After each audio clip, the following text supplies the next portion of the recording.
News 18 India. Maharashtra में बुलाई गई विशेष बैठक में मंगलवार 20 फरवरी को मराठाओं को आरक्षण देने वाला विधेयक राज्य की विधानसभा में सर्वसम्मति से पारित हो गया। इस विधेयक में मराठाओं को 10% अतिरिक्त आरक्षण देने का प्रावधान किया गया है। अब इस बिल को मंजूरी के लिए मुख्यमंत्री एकनाथ शिंदे विधान परिषद में इसे पेश करेंगे, जिसके बाद ये कानून बन जाएगा। ये बिल उस समय पारित हुआ है जब मराठा कोटा कार्यकर्ता मनोज जरांगे पाटिल भूख हड़ताल पर बैठे हुए हैं। इस विधेयक के पास होने के बाद मराठा कार्यकर्ताओं के बीच जश्न का माहौल था और उन्होंने अपनी खुशी व्यक्त करने के लिए ढोल नगाड़ों संग जश्न मनाया। इस बिल के पारित होने के बाद तरह तरह की राजनीतिक प्रतिक्रियाएं आ रही हैं। किसने क्या कहा, आइए सुनते हैं। ये जब आरक्षण इसका फॉर्मेट जब तैयार किया गया है, किसी भी दूसरे घटक ओबीसी हो या किसी भी और समाज के प्रति अन्याय न हो और मराठा समाज को आरक्षण मिले, उस हिसाब से ये तैयार किया गया है। कोई भी जब हम आरक्षण देते हैं तो वो टेक्निकली और लीगली भी क्वालिफाई होना और एक्सेप्ट होना बहुत जरूरी है।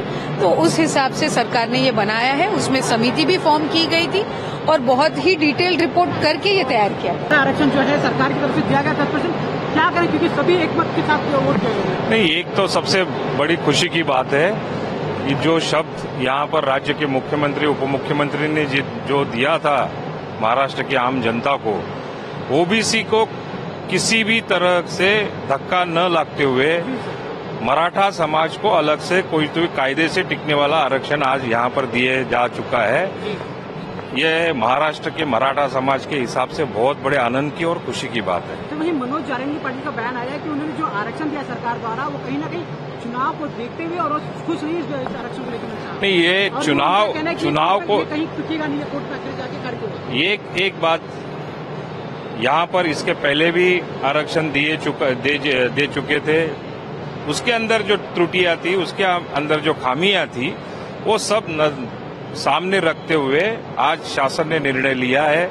हमें बहुत ही यहाँ पर खुशी है और गारंटी भी है कि हमारा आज का दिया हुआ आरक्षण कोर्ट में भी टिकेगा। पहला आरक्षण आपका कितनी बड़ी चुनौती थी?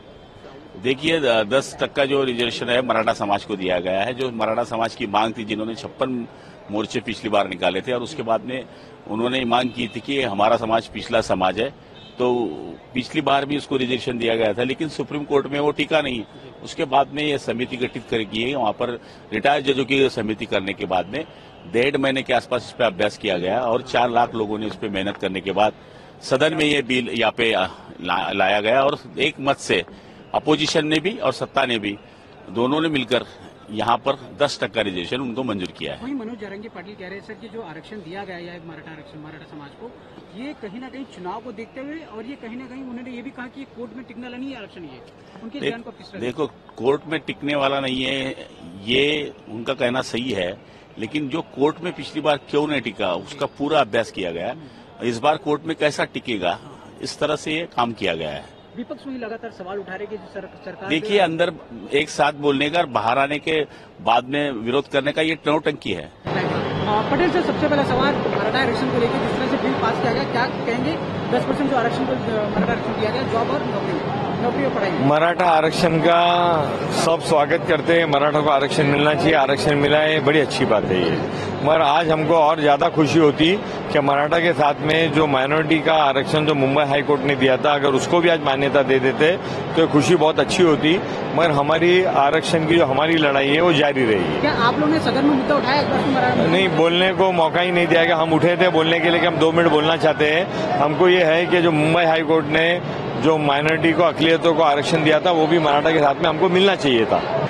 जो अन्य समाज के प्रति भी जो एक शासन का निर्माण हुआ है, उसकी भी बहस होनी चाहिए, ऐसी मांग हमने की है।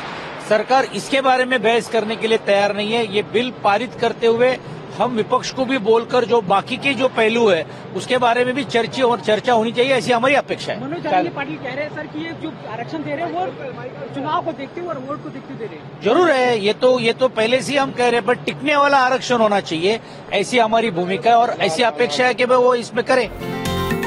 आपको बता दें कि एकनाथ शिंदे की महायुति सरकार ने मंगलवार को 10% मराठा कोटा के लिए जिस विधेयक को मंजूरी दी है वह तत्कालीन देवेंद्र फडणवीस सरकार द्वारा पेश किए गए सामाजिक और शैक्षणिक रूप से पिछड़ा वर्ग अधिनियम 2018 के समान है।